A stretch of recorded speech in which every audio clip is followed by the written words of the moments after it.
Good evening. Welcome to Unity Church of the Hills. We're glad you're here. You know, in this work that I've been in for about 30 years, I've bumped into some wonderful folks, some amazing teachers and authors and people in the movement. And along comes Dr. Joe into my life about a year and a half ago through his second book, and the one that really jumped out and grabbed me. And we began to work with that book here on a regular basis and teach it as best we could. And then we worked it out for Dr. Joe to be here through the auspices of Insight Events in June. And I had a feeling that he would be, as he presented himself on What the Bleep and in his work. But it's been a great pleasure to find that is really absolutely the case. Dr. Joe Dispenza is a great gift to all of us, and he is so because he sees the great gift, the geniuses that we all are, and has a tremendous ability to bring that out.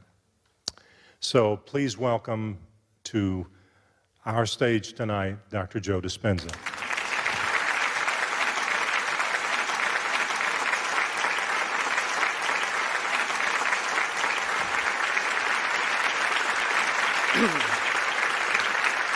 Thank you. I want you to turn to the person next to you. I want you to look them in the eye. I'd like you to introduce yourself as a genius. Let's begin.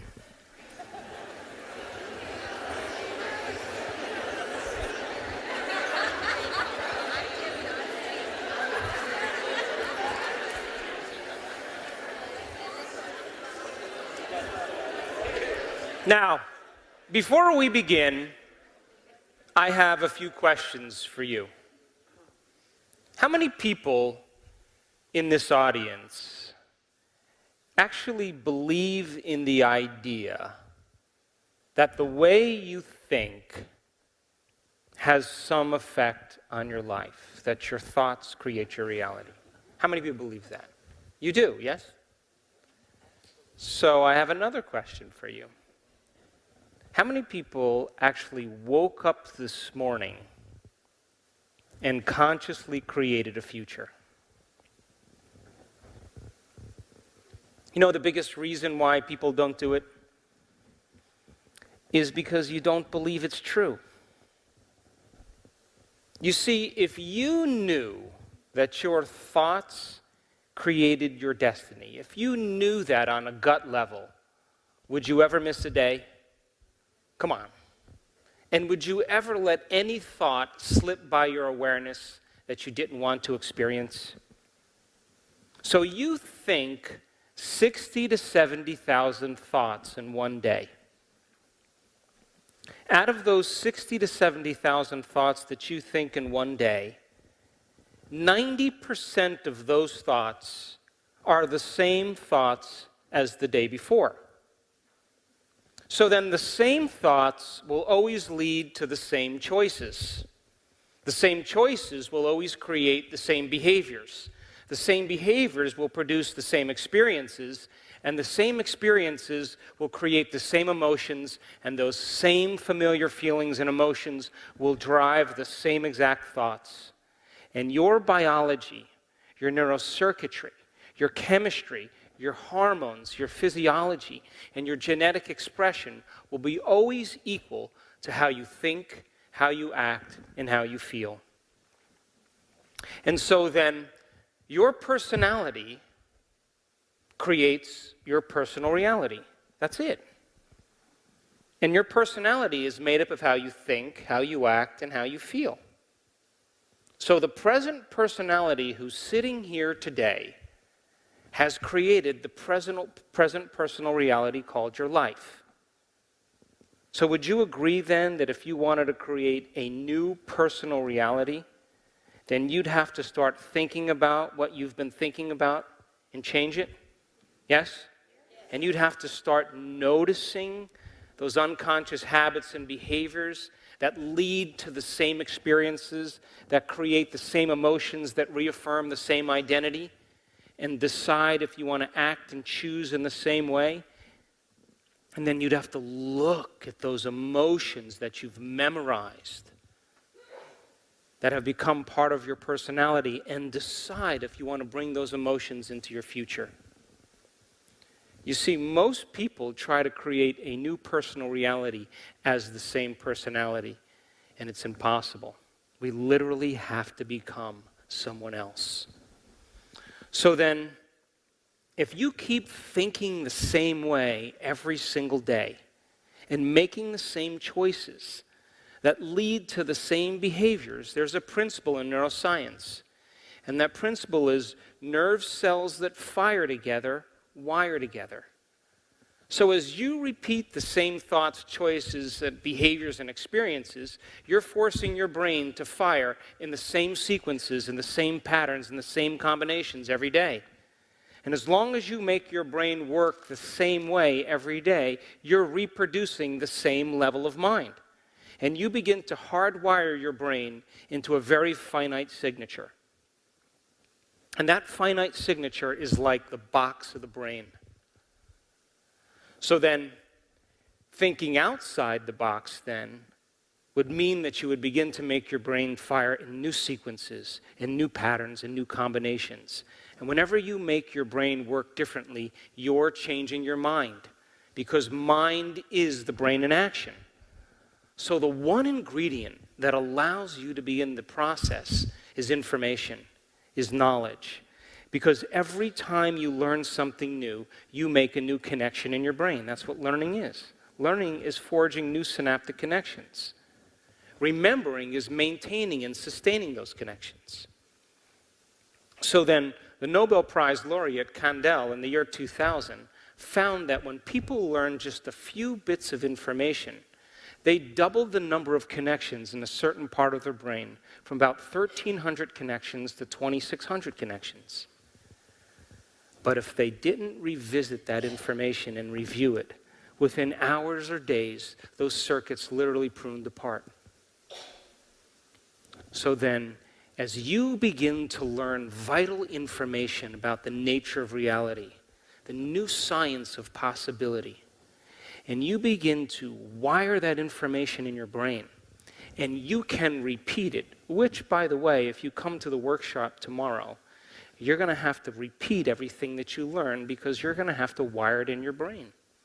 So that in your weakest moment or your darkest hour, you don't talk yourself out of possibility. So as you learn just a little bit of information, you're adding new stitches into the three-dimensional tapestry of your gray matter. And if you can contemplate and think about what you've learned, you're making your brain fire in new and different ways. And when you make your brain work differently, you're changing your mind. So then, new thoughts should lead to new choices. And new choices should lead to new behaviors. And new behaviors should create new experiences. And new experiences should create new emotions.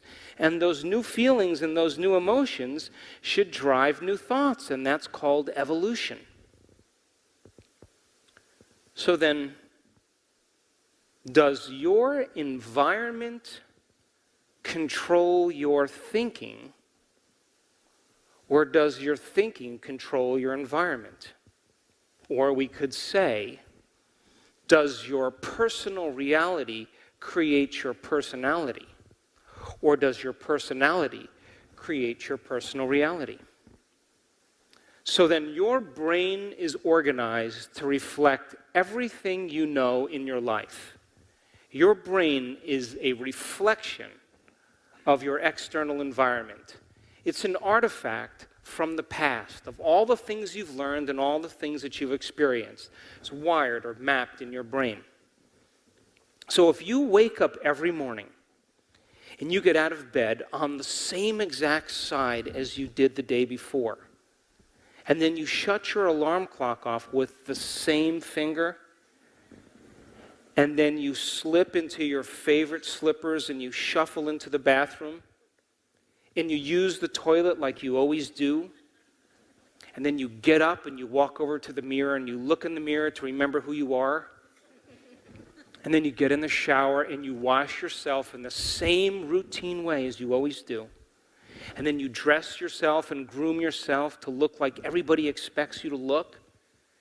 And then you go downstairs and you have your breakfast the same as you did the day before, and you drink coffee out of your favorite mug. And then you drive to work in the same routine fashion, in the same route. And then you get to work and you do the things that you can memorize and do so well. And then you see those same people that push the same emotional buttons. You know, those people. And then you hurry up and you go home, and you hurry up and you eat, and you hurry up and check your email, and then you hurry up and watch your favorite television show, and then you hurry up and go to bed so you can hurry up and do it all over again the next day. Now here's my question. Did your brain change at all that day? We could say that you were thinking the same thoughts, performing the same actions, living by the same emotions, but secretly expecting your life to change. Would you agree? So then, as you go to the same place and see the same people and do the exact same thing at the exact same time as you did the day before, we could say that it's your external environment that's turning on different circuits in your brain, causing you to think equal to everything that you know. And as long as you think equal to everything that you know, everything the same, and you told me that your thoughts have something to do with your destiny, you keep creating more of the... Poke the person next to you, please. So you're thinking equal to your environment. So we could say then that it's your personal reality that's creating your personality. And it's your environment that's causing you to think and feel equal to everything that you know. So then you would have to agree with me then, to change is to be greater than your environment, to be greater than the conditions in your world, to be greater than the circumstances in your life. And every great person in history knew this, whether it was William Wallace or Mahatma Gandhi or Martin Luther King or Joan of Arc, Madame Curie, Queen Elizabeth I, Abraham Lincoln. They all had a vision. They had a dream. Couldn't see it, couldn't smell it, couldn't taste it, couldn't feel it, but it was alive in their mind. It was so alive in their mind that they began to live as if that future reality was happening in the present moment. So then, can you believe in a future that you can't see or experience with your senses yet? But you've thought about enough times in your mind that your brain is literally changed to look like the experience has already happened. Neuroscience now says it's absolutely possible. So can you fall in love with the future potential that exists in the quantum field and emotionally embrace that future reality before it's made manifest? So much so that your body, as the unconscious mind, begins to believe that that future experience is happening to you in the present moment, and you begin to signal new genes in new ways that your body begins to change to look like the experience has happened. Epigenetics says it's possible. So if your brain and body are physically changed to look like the experience has already happened, relax. Because the experience is going to find you. And it's going to come in a way that you least expect. Now, why would it come in a way that you least expect? Because if you can expect it, it's nothing new. It's got to catch you off guard, and it's got to rock your world, and it's got to leave no doubt that what you did inside of you produced some result outside of you. And when you can correlate what you did inside of you that produced some event outside of you, you'll pay attention to what you did and you'll do it again. And when the experience finally shows up and you're caught up in the emotions of the experience, those new emotions then inspire you and drive you to believe that it's possible. And you begin to build a neurological network that convinces you now that somehow you have a hand in your destiny. How many people are with me? So then, if you accept this paradigm, just in the littlest way, then you would have to agree then that the quantum model of reality says that your environment is an extension of your mind. That mind and matter are so intimately related, it's almost impossible to distinguish them apart. So if your environment is an extension of your mind, and you truly change your mind, shouldn't there be evidence in your life? I mean, why else would we do it? Shouldn't there be something happening outside of you because of the change you made inside of you? You with me? Now, when we embrace the concept of change, you know, if you're no longer going to think the same way or act the same way or feel the same way, you're not going to make the same choices that lead to the same behaviors, that create the same experiences, that produce the same emotions, that make you feel like who you are. The moment you begin the process, you step into the river of change. Now here's the old self, and here's the new self. And there's a void between the two. And when people begin the process of change, the moment they're no longer going to think like themselves, the moment they're no longer going to act like themselves, complain or blame or make excuses or feel sorry for themselves or judge other people, and the moment they are going to stop the emotions that keep redefining them, they just put their foot in the river. And now here's the problem. The moment that happens, it begins to feel uncomfortable. It begins to feel unfamiliar. It begins to become unpredictable. And all of a sudden, you're in the unknown. And this is the moment where people define themselves. Because the hardest part about change is not making the same choice as you did the day before. And the moment you begin to inhibit those thoughts, choices, behaviors, experiences, and emotions, the body is craving the payoff, which is the emotion that you've become to define as yourself. And now the body's not getting that familiar feeling, and it starts to send a signal back to your brain, and it says, start tomorrow. You're a loser. It's not going to work. You broke a fingernail. Your day is ruined. And those thoughts are the body as the mind, as you'll learn, trying to unseat you. And if you listen to that voice as if it's true, that voice, that thought will lead to the same choice, which will lead to the same behavior, that will create the same experience, that will produce the same emotion, and you will say, this feels right. No, that feels familiar. Crossing the river of change is the biological, neurological, chemical, hormonal, addictive, genetic death of the old self. It is a literal dying of the old self. And people will say to me, Dr. Joe, yeah, but I can't predict my future. I'm in the river of change. Well, the best way to predict your future when you're in the unknown is to create it. And only when you are in the unknown, when you are in that void, if you can begin to become comfortable with it, that the magic happens. So then, we invest enormous amounts of energy in building an identity that's connected to the old self. And where you place your attention, as you'll learn this weekend, is where you place your energy.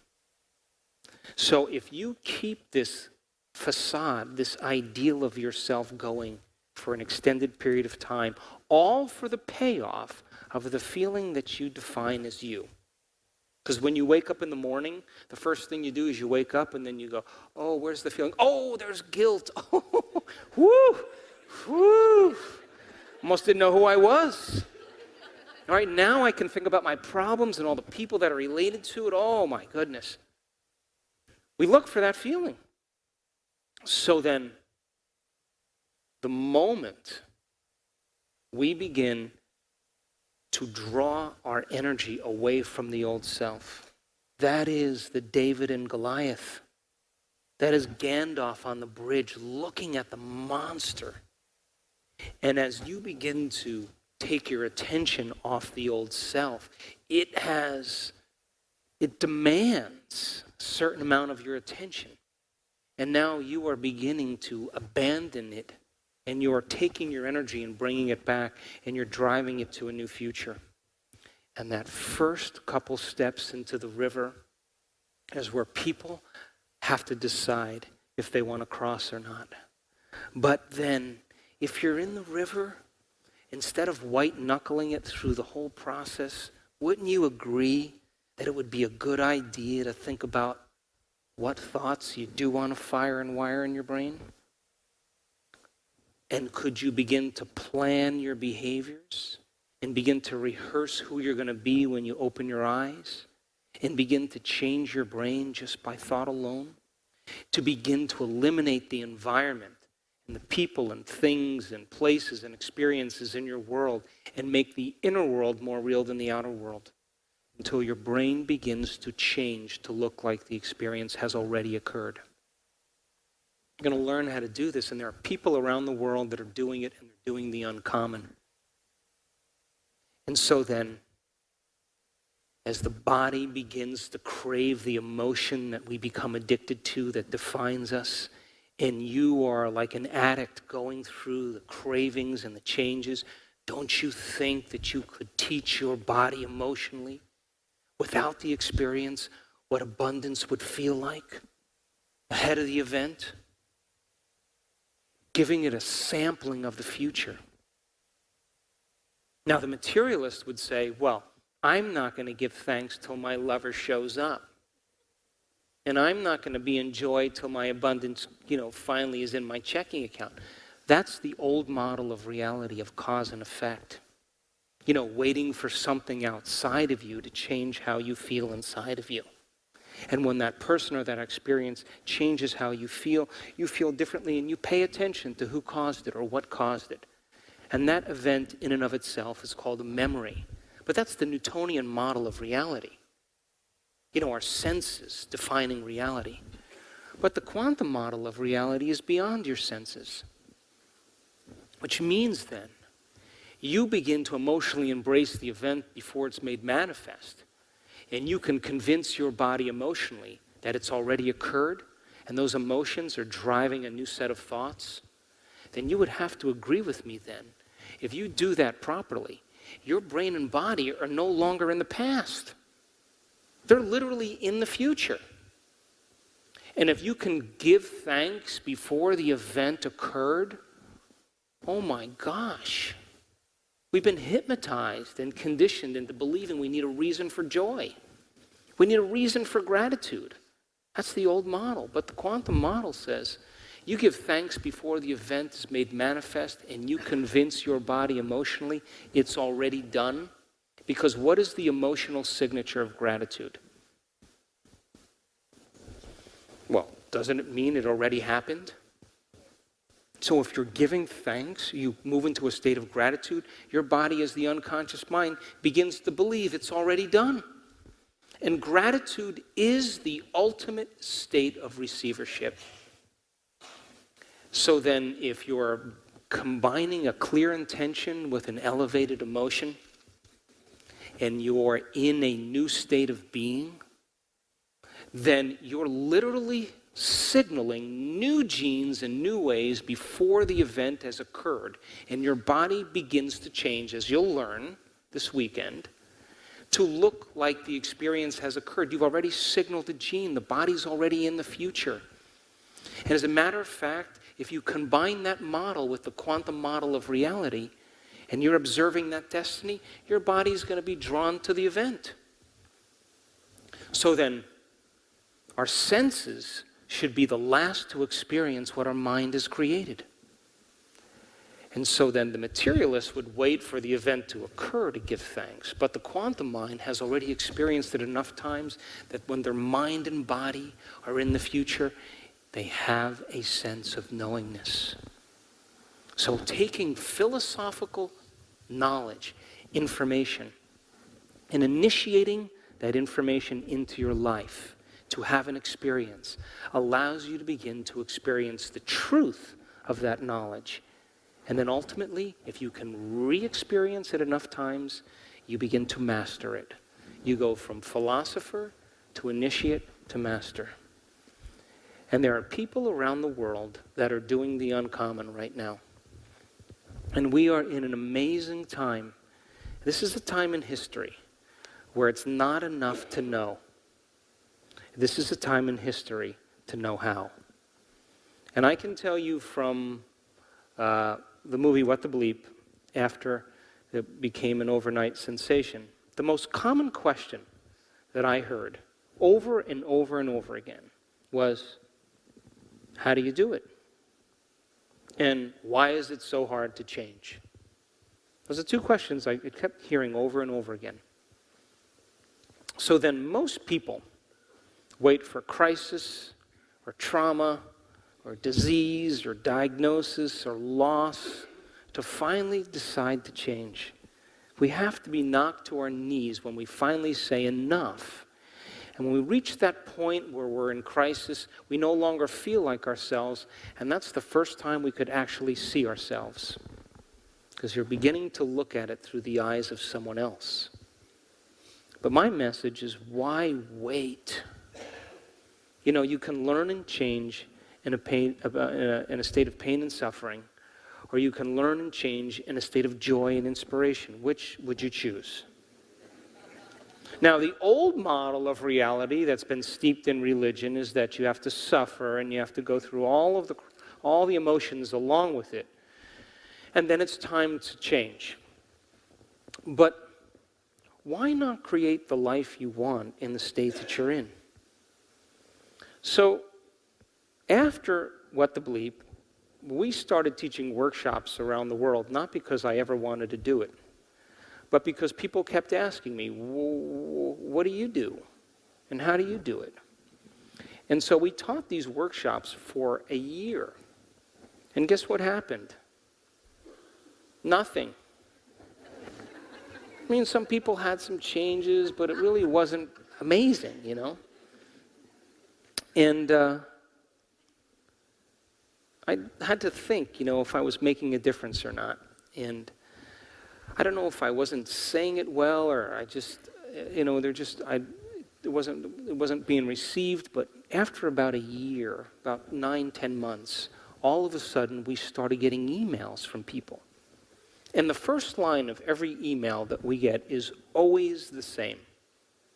The very first line reads exactly the same. It reads, "You're not going to believe this. I actually applied this stuff and it works." And so we started seeing people heal themselves of different conditions, and it became exciting. And then we started to teach these other level workshops because people wanted to know more, and then more levels and more levels. And I never planned on doing any of this, to be honest with you. And we had an event in Colorado, and it was an advanced workshop, and the staff pulled me aside of the hotel, and they asked if I was handing out ecstasy on the breaks, you know. And so that particular event was very emotional for me because I started to witness transformation occur right in our workshop. And people were having a tremendous release of the emotions from the past.